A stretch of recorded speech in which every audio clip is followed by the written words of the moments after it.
Depuis bientôt 6 ans, le Bénin s'est engagé dans des réformes majeures de son système de santé, effectivement, pour garantir la couverture santé universelle, bien sûr. Et je voudrais, pour parler de ces actions, m'appuyer sur les 3 piliers majeurs de la couverture sanitaire universelle. Le premier point, c'est par rapport au financement, par rapport à l'accès des populations, vraiment, aux questions de financement. Et en ce sens, le gouvernement, dans son programme d'action, a mis en place une initiative, l'assurance pour le renforcement du capital humain, que nous avons dénommé ARCH, qui a 4 composantes: l'assurance maladie, la formation, la retraite et également un volet d'accès au crédit, en fait. Et le volet assurance maladie a été mis en place déjà dans sa forme pilote, a été passé à l'échelle pour s'assurer que les pauvres extrêmes et les pauvres non extrêmes qui n'ont pas les moyens d'avoir accès aux soins puissent le faire. Mais aujourd'hui, nous sommes allés plus loin. C'est l'assurance maladie obligatoire qui a été mise en place et depuis par décret, et par la loi et par décret également. Et nous sommes à la phase d'opérationnalisation. Cela fait que les populations pour les maladies du panier de soins de base, qui sont les maladies les plus préoccupantes, les maladies les plus fréquentes, n'auront plus à se poser des questions pour pouvoir se soigner. Le deuxième point majeur, c'est par rapport à la qualité des services. Et par rapport à la qualité des services, le gouvernement a fait de cela un point d'orgue. Et c'est cela qui a motivé la réforme au niveau de la gouvernance du système de santé, avec la création d'un organe de régulation, c'est l'autorité de régulation de la santé, qui a en charge de s'assurer que la qualité des soins soit d'actualité, soit effective. Et nous avons également réorganisé le système de santé au niveau du ministère de la Santé pour faire en sorte que la santé soit basée sur 2 axes majeurs: les soins de santé primaires et la médecine hospitalière, avec les services connexes.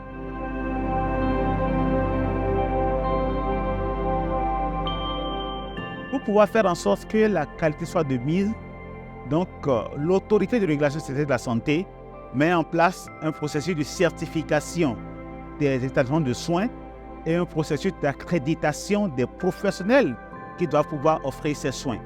Et c'est vraiment la condition sine qua non pour qu'on s'assure que l'endroit où les populations vont pour se faire donner des soins, ces endroits sont certifiés, donc peuvent offrir des soins de qualité, et que les professionnels qui doivent offrir ces soins également soient des professionnels aguerris, formés, et qui mettent effectivement en pratique ce qui doit être pour une qualité de soins majeure.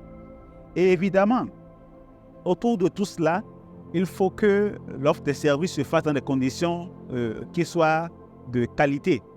Et pour cela, nous avons lancé vraiment un assainissement majeur au niveau du secteur, aussi bien par rapport au projet d'infrastructure. Nous avons des nouvelles constructions d'infrastructures. On aura le plus grand hôpital de la sous-région ouest africaine, un CHU de 436 lits qui est en cours de construction, qui va offrir des services majeurs et limiter de fait les évacuations sanitaires. Et au-delà de ça, il y a d'autres projets d'infrastructures qui sont en cours de mise en œuvre, notamment un hôpital mère-enfant, parce que la question de la mère et de l'enfant est vraiment une question majeure également. Mais au-delà de ça, quand on regarde aujourd'hui les infrastructures existantes, on se rend compte qu'elles ne sont pas forcément reluisantes. Or, comme on le dit chez nous habituellement, quand on se rend dans un cadre qui est accueillant, on est à moitié guéri. Et c'est pour ça que le gouvernement s'est engagé dans un vaste programme de réhabilitation et de reconstruction de toutes les infrastructures sanitaires du pays, que ce soit les hôpitaux ou les fonds sanitaires périphériques. Au-delà de cela, il faut dire que, comme vous le savez, pour faire l'offre de soins de qualité, pour créer l'environnement, il faut les médicaments. Et depuis 2016, le gouvernement a lancé vraiment une vaste campagne vraiment d'assainissement du secteur pharmaceutique.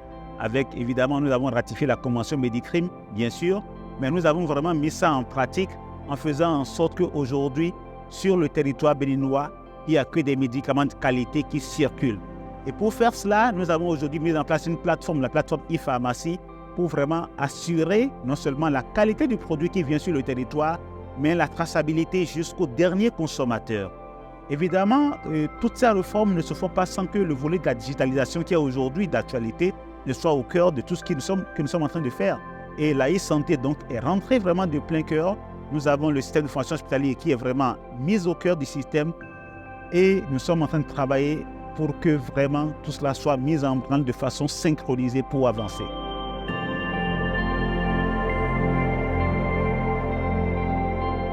Que peut-on faire sans ressources humaines? Rien du tout. Et comme vous le savez, la question des déserts médicaux, la question de l'inégalité des ressources, de répartition des ressources humaines est quelque chose de fondamental. Et c'est pour ça que le gouvernement a lancé vraiment un programme spécial sur les ressources humaines. Aujourd'hui, nous avons procédé il y a de cela 2 ans au plus grand recrutement d'agents de santé d'un seul coup qui a eu. Près de 1500 agents de santé ont été recrutés d'un seul coup et répartis dans l'ensemble du pays. Là, actuellement, nous lançons également le recrutement de pratiquement 1000 autres agents, mais avec la clé du système pour que désormais, ce soit les salaires des agents soient au niveau des communes, et que l'argent attende l'agent au niveau de la commune. Là, on est sûr qu'il y aura plus de déserts médicaux et on fera en sorte que vraiment il y ait de l'équité dans l'offre des soins. Pourquoi est-ce que la population qui est dans telle contrée reculée n'a pas la chance d'avoir accès à un médecin de toute sa vie? Ce n'est pas normal. Et c'est ça que nous essayons de régler. Au-delà de ça, le gouvernement s'est engagé également dans un programme de préinsertion des jeunes médecins, des jeunes sages-femmes, des jeunes infirmiers avec l'accompagnement de la Banque islamique de développement et de la Banque mondiale pour faire en sorte que dès qu'ils sortent, on les mette dans un programme de préinsertion pendant 2 ans et qu'au bout des 2 ans, qu'ils puissent aller maintenant faire une spécialité. Nous avons un déficit en médecins spécialistes qui est majeur dans le pays. On a besoin de plus de 500 médecins spécialistes. Aujourd'hui, c'est vraiment un besoin majeur. Et avec ce programme que nous sommes en train de mettre en place, d'ici les 5 à 10 ans, nous allons couvrir totalement ces besoins-là. C'est vous dire qu'aujourd'hui, la couverture sanitaire universelle est en marche au niveau du Bénin dans tous ses pans, de façon synchrone, synergique avec l'ensemble des partenaires techniques et financiers qui nous accompagnent, mais également avec une forte volonté, une forte contribution du gouvernement, un fort engagement du gouvernement pour faire en sorte que ces programmes que nous sommes en train de mettre en place puissent être des programmes pérennes.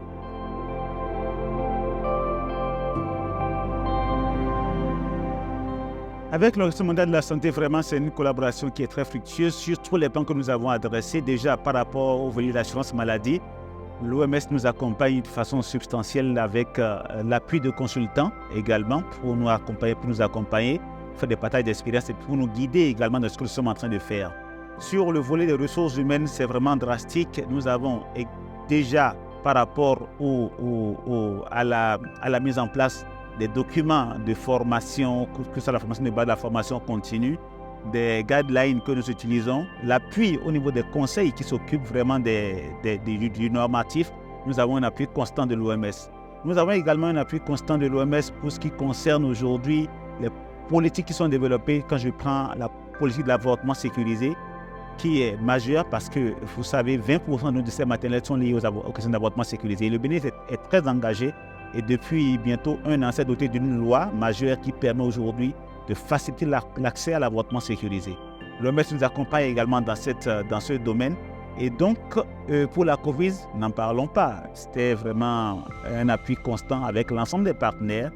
Et comme on dit souvent, l'OMS est le premier conseil du ministre de la Santé. Et je pense que de tout temps, l'ensemble des ministres qui sont passés avant moi et moi, et de fait également, nous avons un appui constant en termes de conseils, en termes d'accompagnement de l'OMS pour nous aider à mettre en œuvre tout ce qui va concourir en fait à l'atteinte de la couverture sanitaire universelle.